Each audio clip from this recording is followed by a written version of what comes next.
Eu também sinto mó falta de ouvir um funk no rolê, especificamente essa música que tocou aí. Eu lembro que na primeira vez que eu ouvi, eu fiquei relativamente animado, mas ela me deu uma sensação estranha de melancolia. Embora a música tenha uma letra bem padronizada dos funks dessa última década, existe uma atmosfera diferente na maneira como ela é executada. A composição é bem simples, fala sobre uma mina que chama um cara pra transar e depois dá um pé na bunda dele porque ele se apegou demais. Só que o beat e a melodia evidenciam uma certa amargura na história que está sendo contada. Até a performance da Ingrid demonstra essa afetação melancólica. Ela canta num tom meio aborrecido. Ei, não se envolve no meu papo, não passou de um boato pra você enlouquecer. Eu te dei prazer, tu pediu prazer.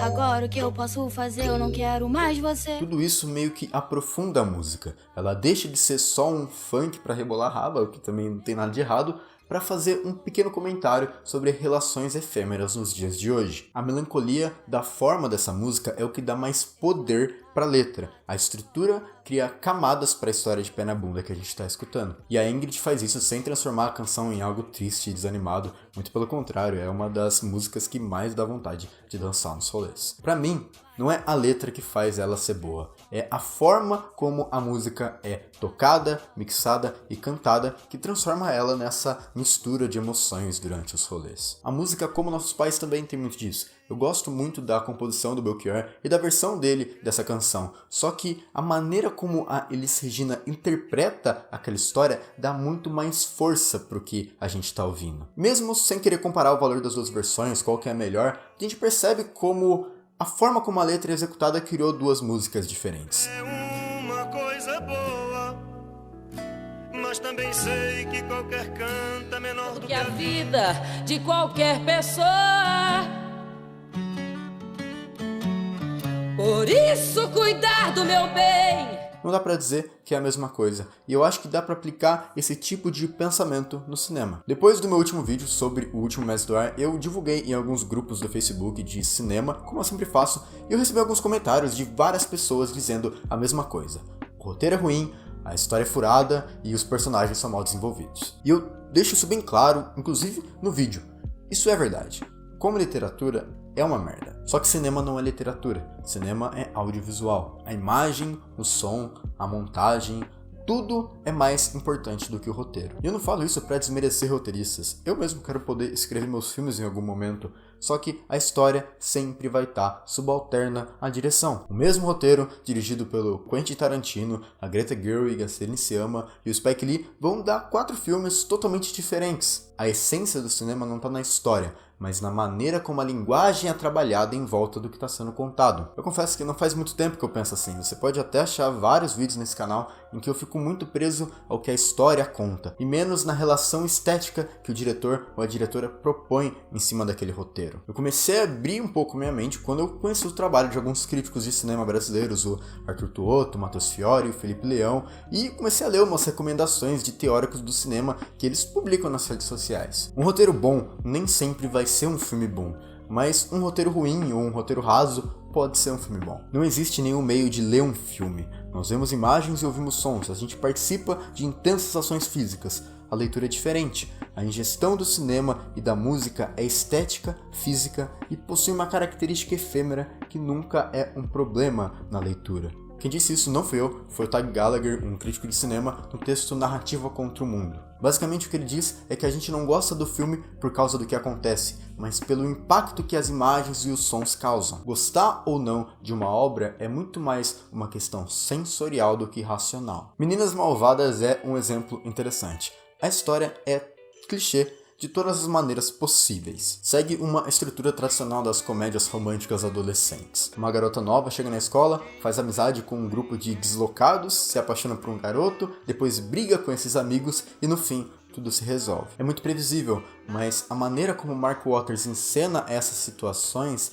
mostra muito mais sobre o que o filme quer dizer. Existe uma dinamicidade na montagem que, junto com a narração em off da Lindsay Lohan, mostram um sarcasmo. É como se Meninas Malvadas estivesse tirando sarro dos padrões adolescentes no cinema estadunidense. Isso também é evidenciado pela maneira como tudo é unidimensional e caricato. O exagero da garota gótica deslocada, o exagero feminino do grupo da Regina George e o exagero da protagonista, que é a pessoa mais certinha possível. O filme brinca muito bem com o caos da adolescência. Tudo é elevado à máxima potência do drama. Não existe uma intenção de ser realista. O Waters pega os estereótipos do roteiro e filma com uma ironia muito fina. Meninas Malvadas acaba sendo um excelente comentário sobre a sociedade fútil dos Estados Unidos, colocando a gente numa posição de torcer para a briga entre as classes sociais dentro da escola. No fundo, é um filme sobre luta de classes e como ela já está presente desde a adolescência. E talvez isso já tivesse no roteiro da Tina Fey. Ela tem textos muito bons, cheios de sarcasmo. Só que se a encenação não exagerasse as situações, talvez Meninas Malvadas não fosse tão complexo. Também é interessante notar como a maneira que os diretores encenam as suas histórias pode acabar endossando comportamentos grotescos ou criticando eles. É uma linha muito tênue. Vou usar como exemplo a outra história americana e Gran Torino. O primeiro conta a história do Derek, um líder de um grupo neonazista que é preso depois de matar 2 homens negros que tentaram roubar o carro dele. O roteiro é bem escrito, o protagonista e o seu irmão são muito bem desenvolvidos e acaba sendo um bom estudo sobre o que faz o nazismo continuar vivo nos dias de hoje. Mas a maneira como o Tony Kaye filma é, no mínimo, estranha. Eu não acho que foi a intenção dele, mas existe uma romantização em tudo que envolve os atos racistas do protagonista. Tem uma cena que os skinheads vão jogar uma partida de basquete contra homens negros e quem perdesse não ia poder mais jogar naquela quadra. E o diretor encena de uma maneira que exalta o corpo dos nazistas, a habilidade deles no esporte. Quando eles vencem, uma música épica toca. Toda a estética evidencia uma ode aos supremacistas brancos, como se eles estivessem certos e fossem realmente superiores.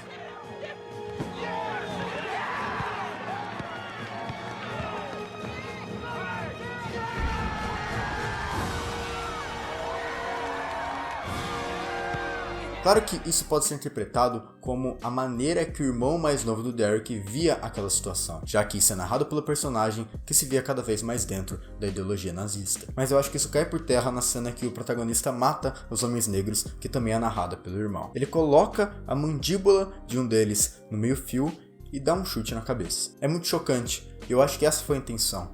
Mas tudo soa muito sádico pra mim. O efeito sonoro da cabeça quebrando, a música épica, a forma como ele filma exaltando o corpo do Edward Norton e a suástica nazista tatuada nele, a encenação me faz sentir como se o diretor estivesse tendo prazer ao mostrar a violência contra a população negra. E não dá pra usar desculpa que era a visão do irmão, já que o mesmo não queria que o Derek matasse o homem. De novo, eu não acho que foi a intenção, mas foi o que eu senti assistindo. A crítica que o Kaye fez aos nazistas queria ser tão chocante que acabou endossando aquele comportamento e exaltando os supremacistas. Não por causa do roteiro, mas por causa da maneira que o diretor encena a história.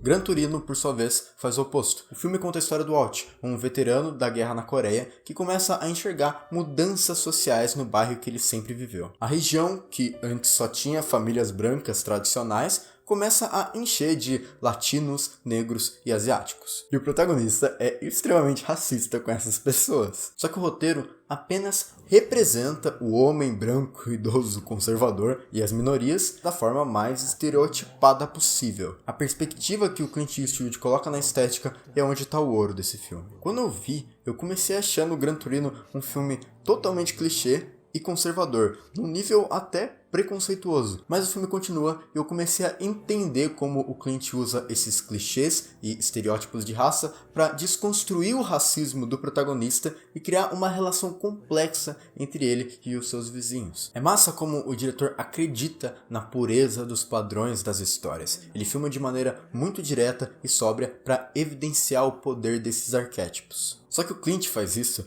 de maneira que não endossa o comportamento do Walt, muito pelo contrário, ele tira sarro do protagonista. A cena que o personagem visita a casa dos vizinhos evidencia bem isso. O homem branco se torna o diferente naquela situação. O conservadorismo dele vira piada e gera momentos muito engraçados. Essa sobriedade da encenação tá ali para que, depois que o Clint desconstrói esse personagem, ele possa reafirmar o herói americano. Só que de uma maneira que aceita o fim da tradicional sociedade estadunidense. Tem uma cena que o vizinho do Walt, começa a ajudar o protagonista com algumas tarefas no bairro e a montagem demonstra uma contemplação. É a primeira vez que o personagem do Clint sente uma conexão familiar novamente. a família de verdade dele o abandonou. Então, quando o Walt observa o Tal ajudando ele, fazendo algo que faz parte da sua cultura e tradição asiática, o protagonista entende o seu vizinho como um semelhante. Então, numa cena seguinte, num churrasco, ele abraça totalmente aquela nova família. Tudo filmado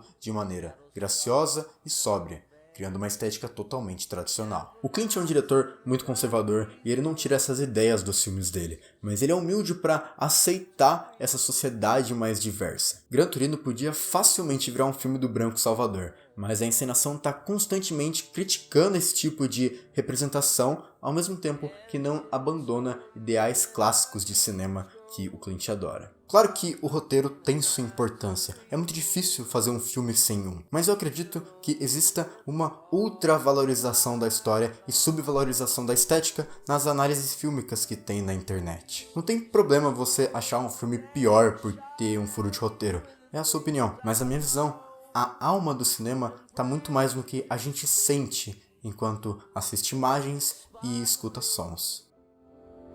Your world is nothing more than all the time